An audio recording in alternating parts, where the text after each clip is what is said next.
Hi, Recovery Girls. I'm Chenille, and I am getting ready for bed and just going to bed thinking about the first step and what a gift that powerlessness can be when you're in recovery. So before I was in recovery, powerlessness was not something I was willing to even look at.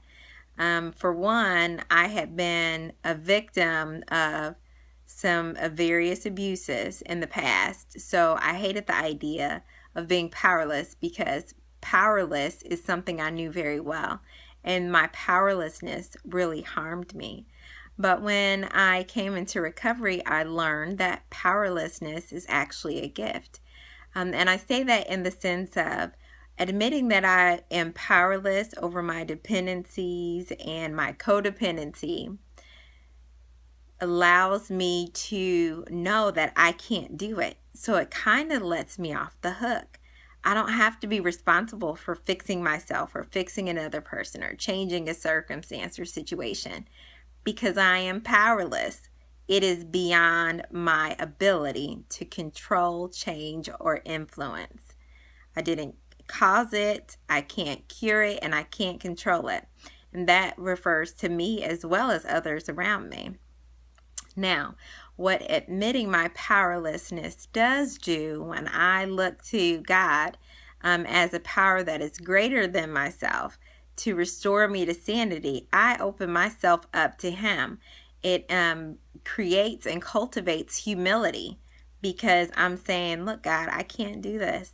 And I'm totally dependent on Him. I'm dependent on God every day to help me do what I cannot do for myself. So in that sense, powerlessness is a gift because I no longer have to worry about carrying the world on my shoulders and trying to make all things right. I can rest in the humility that there are some things I just cannot change, I cannot influence, I cannot do anything about except admit my powerlessness.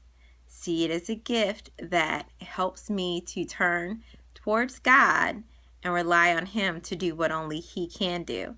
And for me, the reason why I'm on Recovery Girls is because of my dependencies and codependencies. This is my thorn in the flesh. Like Paul talks about a thorn in his flesh. I've asked God to remove it.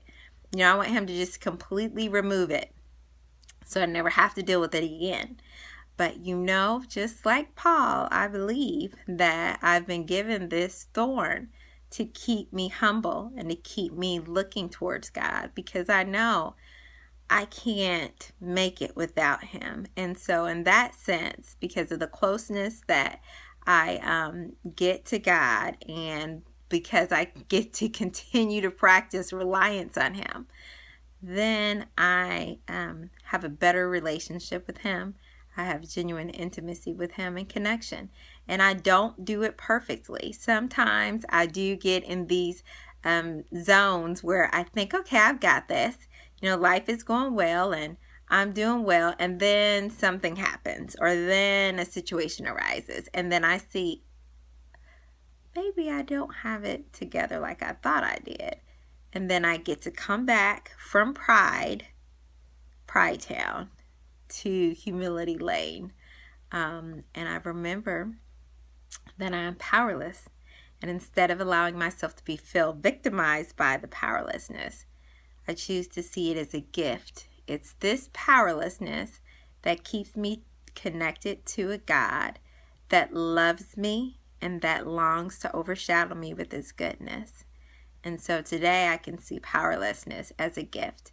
I don't know where you find yourself, and you might be like me and have experienced powerlessness and victimization before in the past.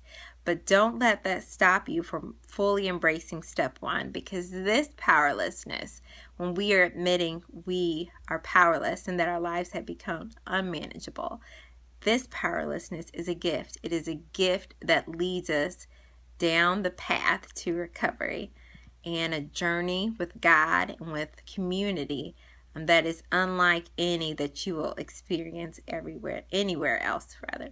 So ladies, remember that God is wild about you and He longs to overshadow you in His goodness. All you have to do is let go and let God. I've let go, ladies, and I'm going to bed.